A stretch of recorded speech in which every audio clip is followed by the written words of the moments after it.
Tonight, we report on how a man escaped a life sentence and how a Warden woman was injured in a crash last night. What's going on in sports, Bob? There was plenty of Basin High School sports taking place last night. Stick around to catch up on all the action. Let's take a look at our Weather Center forecast. Good to be with you, everybody. Breezy and dry conditions after that passing cold front. I'll let you know if this scenario will extend into the weekend. In just a few moments, all the details. I'm Alan Troop. Stay tuned for all of this and much more on iFIBER 1 News. From the iFIBER 1 HD studio here in the heart of the Columbia Basin, this is iFIBER 1 News.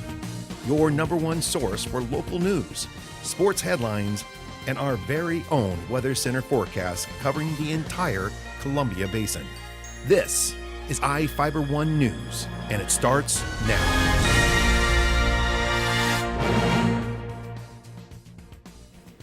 Burnett Saloy, a 55-year-old Moses Lake man, avoided a life sentence and received an 8-year prison sentence for an April theft and car chase.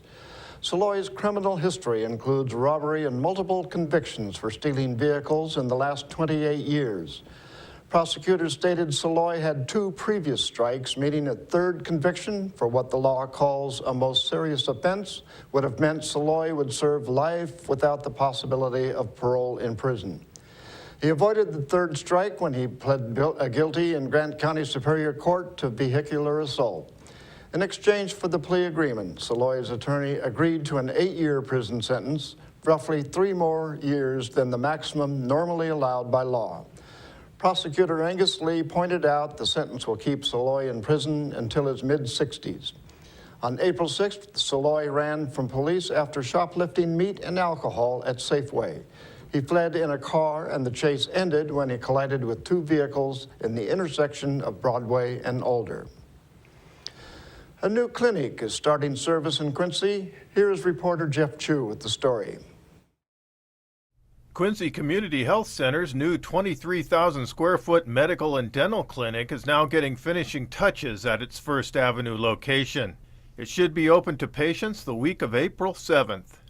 Lynn Bales, operations director for the Quincy Clinic, part of the Moses Lake Community Health Center, said the new building more than doubles the existing 9,600 square feet of modular building space. The new clinic, which has been under construction since May, will have 9 chairs for dental patients and 24 medical patient examination rooms. Once the move is complete, the old portable buildings will be removed to clear way for a new parking lot.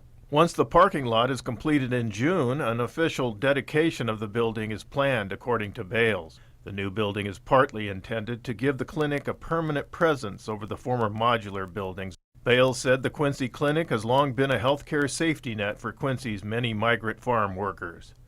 I'm Jeff Chu for iFIBER 1 News. Thank you, Jeff. A Warden woman was injured when her car left State Route 17 about 3 miles south of Moses Lake late last night. Heidi Dominguez, a 25-year-old woman, was driving a 2010 BMW 128 south on SR 17 when she struck a guardrail and left the highway to the right. According to the Washington State Patrol, the cause of the crash was reportedly driver inattention.